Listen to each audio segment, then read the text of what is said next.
இந்த வீடியோ என்ன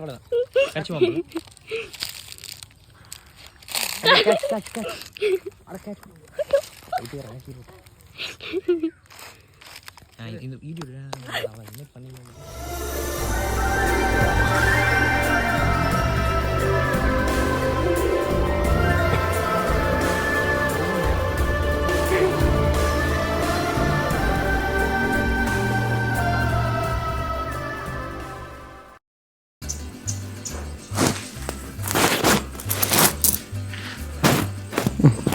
சரக்கு புறக்கம் பண்ணக்கூடாது. இப்படி வச்சுக்கோங்க கையில்.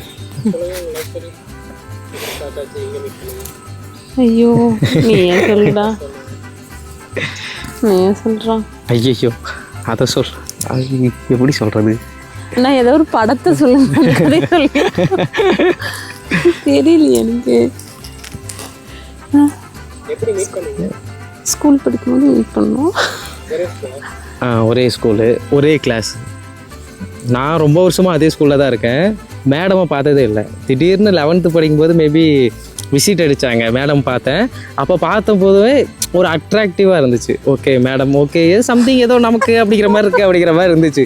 ஆனால் கொஞ்ச நாள் போக போக தான் தெரிஞ்சுது. இல்லை கொஞ்ச நாள் இல்லை, இப்போ ரீசெண்டாக தான் தெரிய வந்துச்சு இவங்களுக்கு என்ன சுத்தமாக பிடிக்காது அப்படின்னு. ஏன்னா இந்த கிளாஸில் கொஞ்சம் கெத்தாக பந்தாவாக சுற்றிட்டோம்னா பொண்ணுங்களே வைக்கிற பேர் சீனு. அந்த மாதிரி ஏன்னா அந்த கேட்டகரியில் ஒதுக்கி வச்சுருந்தாங்க. இவன் பாரு சீன் போடுறான், இவன் பாரு அப்படி இருக்கான் அப்படி இருக்கான், அப்படி ஒதுக்கி வச்சுருந்தாங்க. அதனால் என்னை பார்த்தாலே உங்களுக்கு பிடிக்காது, வெறுப்புங்கிற மாதிரி ஆயிடுச்சு. அதுக்கப்புறம் ஒரு தடவை பிடிச்சி அதுக்கப்புறம் ஓகே இவங்க தான் அப்படிங்கிற மாதிரி ஃபிக்ஸ் ஆகிட்டோம். ஃபாலோ பண்ணி இதெல்லாம் ஃபாலோனா ரொம்பலாம் இல்லை, இதை போகும்போது பின்னாடி போகிறது அப்படின்லாம் போகும்போது ஒரு தடவை சைக்கிள் எடுத்துகிட்டு போயிட்டுருக்காங்க. ஸ்கூலில் உள்ள சைக்கிள் எடுத்துகிட்டு போயிட்டுருக்காங்க. நானும் பின்னாடியே சைக்கிள் எடுத்துகிட்டு போகிறேன். அப்போது எப்படி இருக்கீங்க, நல்லா இருக்கீங்களா, கிளாஸ் ஒர்க்லாம் பண்ணிட்டீங்களா அப்படின்லாம் கேட்டு அப்படியே போயிட்டுருக்கோம். வீடு எங்கே அப்படின்னு கேட்கும்போது எனக்கு இப்போ தெரிஞ்சிருக்கு வீடு இங்கே தான். ஆனால் அவங்க 2 சந்து தள்ளி என்னை கூப்பிட்டு போய் காட்டினாங்க இதுதான் வீடுன்னு. அப்போவே அந்த அளவு கிரிமினல் மைண்டு. அப்போவே நான் நம்பர் கேட்டேன், அந்தளவுக்கு நான் வேறு லெவலு. அப்போவே நான் நம்பர் கேட்டப்போ இவங்க நம்பர் கொடுக்காம இவங்க அம்மா நம்பர் கொடுத்தாங்க. எனக்கு ஷாக்கு. அம்மா நம்பர் கிடையாது, இவங்க அண்ணன் நம்பரு. எனக்கு ஷாக்கு, என்னடா இது. அது அப்போ எனக்கு தெரியாது நிஜமாலுமே. எல்லாம் இப்போ கம்மிங் டேஸில் தான் இது ஒவ்வொன்றா ரிவீல் பண்ணிட்டுருக்காங்க. அப்பா அது பண்ணல, அது அண்ணனோட நம்பரை தான் கொடுத்தேன், அம்மா வீடு மாற்றி தான் காட்டினோம் அப்படின்னு சொல்லும்போது தான் எனக்கு புரிஞ்சுது. இந்த மாதிரி தான் நினச்சி வச்சுருக்காங்களா அப்படின்னு. அதுக்கப்புறம் ஒரு அக்டோபர் 22 மெர்ஜ் ஆனோம். 29 சொன்னோமா, ப்ரப்போஸ் பண்ணோம். அதுக்கப்புறம் இல்லடி ஒரு 29 நாள் ஏதோ டைம் எடுத்துச்சு, 20 நாள் சம்திங். அது பார்த்து தெரியல எனக்கு. சொல்லு ஒரு 20 நாள் 25 29 நாள் சம்திங் ஏதோ. எங்களுக்கு அந்த 0929ங்கிறது ரொம்ப ஃபேமஸான இது. 9ஆம் தேதி மீட் பண்ணி 29ஆம் தேதி லவ் சொல்லியாச்சு. அவங்களுக்கும் நான் அவங்ககிட்ட சொல்லிட்டேன், நைட்டு டெக்ஸ்ட் பண்ணுறேன் இந்த மாதிரி. அப்போ அதுக்கப்புறம் பேசி அப்படி இப்படின்னு பண்ணி ஒரிஜினல் நம்பர்லாம் வாங்கி டெக்ஸ்ட் பண்ணுறேன். அதுக்கப்புறம் மேடம்கிட்ட பேசி கரெக்ட் பண்ணி நான் பட்ட பாடு எனக்கு தான் தெரியும். அந்த அளவுக்கு பேசினது கொஞ்சம் நெஞ்சம் உருட்டெல்லாம் அத்தனை உருட்டி அதை உருட்டெல்லாம் சமாதானப்படுத்தி இப்போ கொண்டு போயிட்டுருக்கேன். பரவாயில்ல. வேறு என்ன நடந்துச்சு? லவ் பண்ணி ஓகே ஆன பின்ன இவங்க அவங்க ஃப்ரெண்ட்ஸ் சைடில் சொல்கிறதும் நான் என் ஃப்ரெண்ட்ஸ் சைடில் சொல்கிறதும் அப்படின்னு செம்ம ஜாலியாக போச்சு. ஸ்கூலில் லாவா வந்தாங்கன்னா பின்னாடியே வல்லா வருவா, வல்லா வந்தாட பின்னாடியே லாவா வருவா அப்படிங்கிற மாதிரி ஆயிடுச்சு. ரெகுலர் டேஸை தாண்டி ஸ்பெஷல் கிளாஸ்லேயும் இந்த டைமில் தான் வருவாங்க அப்படிங்கிற மாதிரி ஆயிடுச்சு. ஒருவேளை லாவாக்கு ஸ்பெஷல் கிளாஸு எனக்கு ஸ்பெஷல் கிளாஸு அந்த மாதிரி இருக்கும்போது இப்படி தான் இருக்கும். நல்லா படிச்சுட்டு இருந்தோம். 11th 12th அப்படியே மட்டமாயிருச்சு. ஜஸ்ட்டு பாஸ் ஆகி தப்பிச்சிட்டோம். ஏதோ ஒரு 4 மார்க் 6 மார்க்கெல்லாம் 11th 12th அண்ணா எத்தனை நிமிஷம் வீடியோ வேணும் அண்ணா.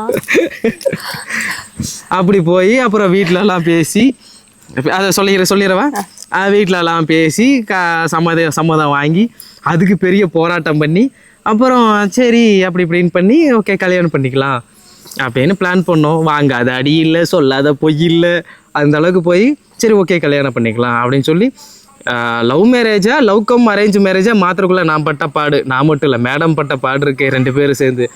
சத்தியமாக லவ்வர்ஸ்க்கு மட்டும்தான் தெரியும் அதெல்லாம், அந்த மாதிரி இருக்கும். ஸோ எப்படி சொல்கிறது, அவ்வளோ கஷ்டப்பட்டோம். அதுக்கப்புறம் அந்த மணமேடையில் ஏறி உட்கார வரைக்கும் ப்ரெஷர் இருந்துச்சு. ஒவ்வொன்றுமே நாங்களே ஒவ்வொரு சின்ன சின்ன விஷயமும் நாங்களே ஒவ்வொன்றும் பார்த்து ஏன்னா எங்களுக்கு கொண்டு போய் எல்லாமே முன்னாடி நின்று பண்ணுற கால் இல்லை, அம்மா அப்பா இருக்காங்க. அதை தாண்டி ஏன்னா லவ்கம் அரேஞ்ச் மேரேஜுங்கும் போது நிறைய சைட்லேருந்து எதிர்ப்பு வந்துக்கிட்டே இருக்கும்ல. ஏன்னா நம்ம மக்கள் பேரண்ட்ஸ் மனநிலையெல்லாம் ஒன்றுமே சொல்ல முடியாது. திடீர்னு ஏதாவது சொல்லிட்டாங்கன்னா அப்செட் ஆயிடுவாங்க. ஸோ ஒரு பைபிளையே கொண்டு போய் அவங்கள கல்யாணம் எல்லாமே பேசி பண்ணி கல்யாணம் பண்ணி இப்போ குட்டி பம்பு வந்து குட்டி வளர்ச்சி குட்டிலாம் வண்டியாக வந்து இப்போது சூப்பராக வேறு லெவலில். அதான் ஒரு என்ன வாரணமாயிரமில் சொல்லுவாங்களே, குழந்தை பிறந்ததுக்கப்புறம் சொல்லுவாங்க கையில் 10 காசு இல்லை நான் தான் ராஜா அப்படிங்கிற மாதிரி.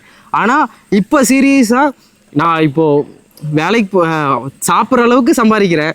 ஆனால் அதை தாண்டி இந்த உலகத்திலே நான் தான் ராஜா அப்படிங்கிற அளவுக்கு என் பையனும் என் பொண்ணும் என்னை வச்சுருக்காங்க, என் பொண்டாட்டியும் கூட. அண்ணா ப்ளீஸ் சொல்லு இவ்வளோ நான் பேசினேன்ல. இது சரக்கு பொறுக்குன்னா அந்த சவுண்டு கேட்கும், சரக்கு பொறுக்குன்னு. நான் பிடிச்சிக்கிறேன், நீங்கள் பேசுங்க. நீங்க என்ன நினைக்கிறீங்க, நம்ம லவ் பண்றது, நம்ம கல்யாணம் பண்ணது, இப்ப பம்ப் வந்தது, இதெல்லாம் என்ன நினைக்கிறீங்க சொல்லுங்க. சொல்லுங்க.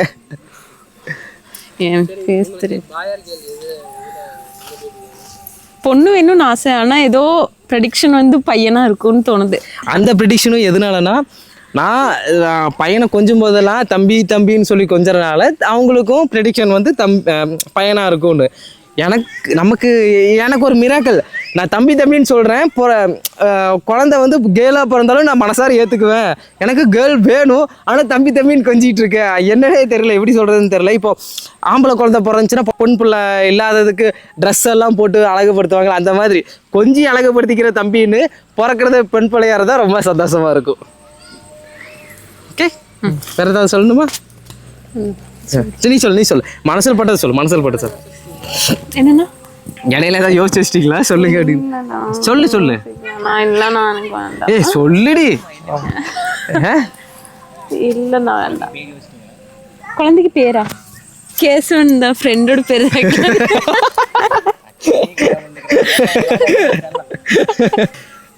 சொல்லு. சொல்லுடி ப்ளீஸ், எனக்கு வீடியோ எடுத்தாவே பேச வராதுண்ணா. அவங்க வீடியோ லென்ஸ் கேப்பே ஆன் பண்ணல, ஓபன் பண்ணல. பாத்தியா, நீ இப்ப பேசு. vlogல எல்லாம் பேசுறல, பேசுடி. அண்ணா வேண்டாம், நான் ஸ்டோரேஜ் தானே வேஸ்டா. பேசுடி. சரி இரு, ஒரு நிமிஷம். அதான் நான் ரெடி ஆயிட்டேன். நம்ம குட்டி பம்புக்கு ஏதாவது சொல்றதுன்னா என்ன சொல்லுவேன்? சொல்லு. நீ சொல்லு. பையன்கிட்ட பொண்ணுகிட்ட ஒண்ணுமே சொல்ல மாட்டியா நீ? தம்பி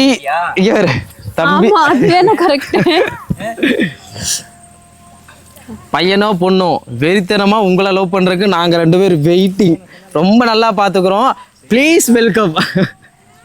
ஏன்னா என்ன பிரச்சனை வந்தாலும் பாத்துக்கிறதுக்கு நாங்க ரெடி. உனக்கு என்ன வேணுமோ உடனே கிடைக்காட்டியும் தள்ளியாவது வாங்கி தருவேன். தைரியமா அப்பாவை நம்பி வா.